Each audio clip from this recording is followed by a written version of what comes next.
When the government limits people to short-term status, like you said, like 30 months at a time, it creates a cycle of instability that makes it harder for people to escape poverty. It makes it harder for people to build a stable life wherever they are. There is people escape their country not for just economic reasons. There are so many reasons people escape the country, and they want to build a stable life wherever they are. There is employment instability. Employers hesitate to employ those that they know that you need to renew in the next 30 months. There's limited career growth. Short-term status, discourages long-term training and apprenticeship.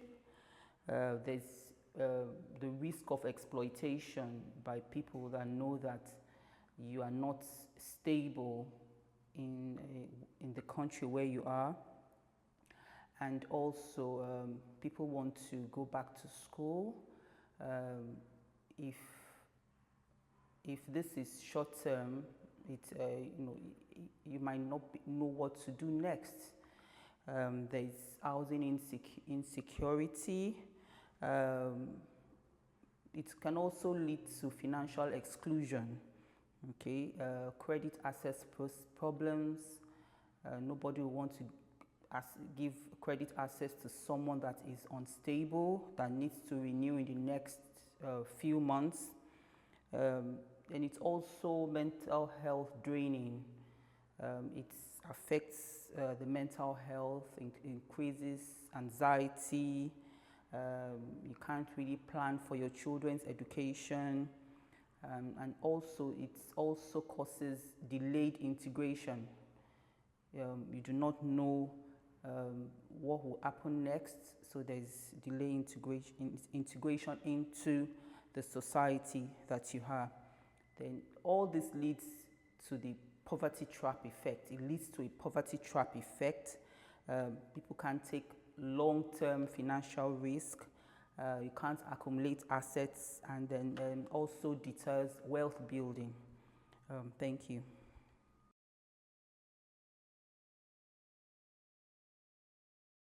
When you're not allowed to work and you need to live on a particular amount of benefits that will not cover your costs, this leads to financial exclusion.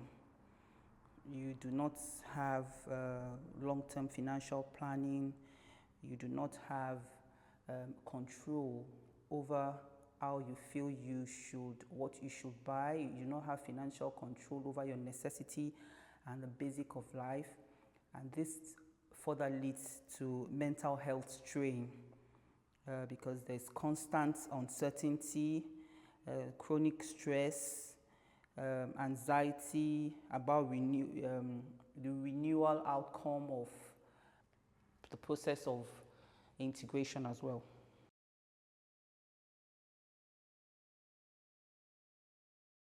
For LGBTQ people seeking asylum that are being placed in shared accommodation, it is very important that this is looked into.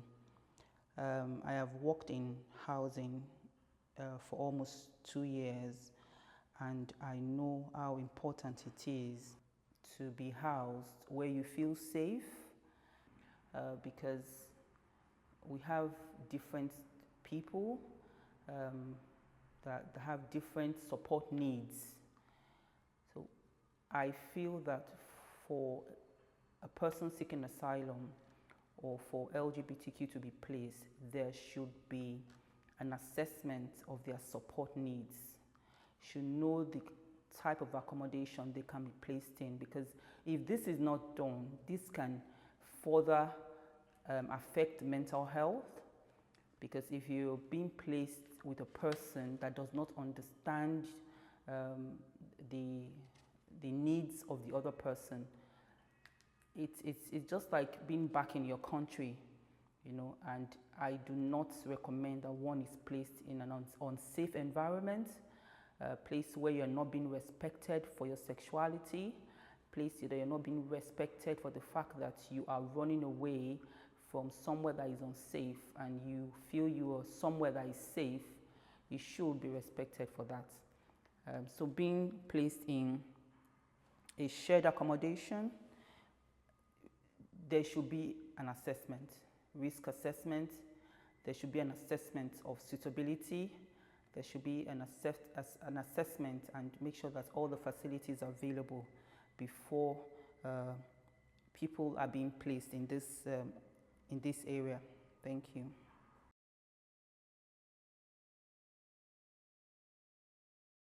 In my opinion, the most important change that should be made is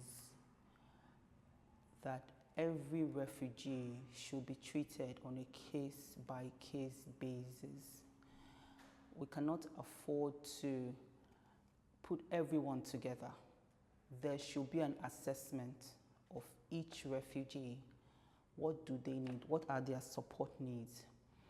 And I also suggest that the right to work should be given to the refugees or people seeking asylum as soon as they can, because this would reduce the level of poverty.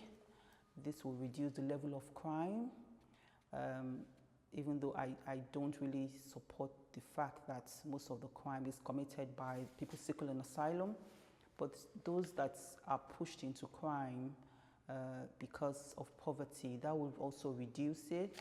Also, there should be an avenue for them to be able to discuss. There should be support groups just like ours, more support groups, so that this would facilitate integration into the society. We must be able to know that people are coming from different society, they are from different culture, different languages, and for them to integrate, they should be further supported. Thank you.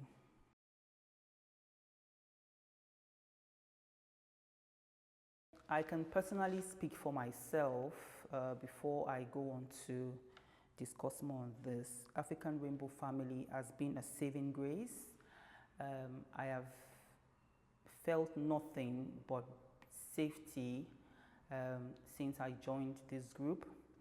It has been a welcoming space and where everyone has felt wanted.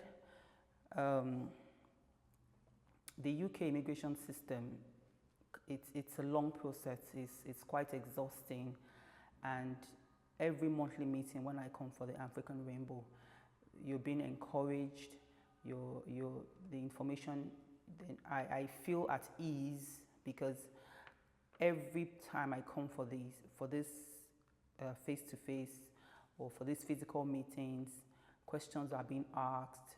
We have very responsive staff that would answer your questions, and it gets better when you understand the process.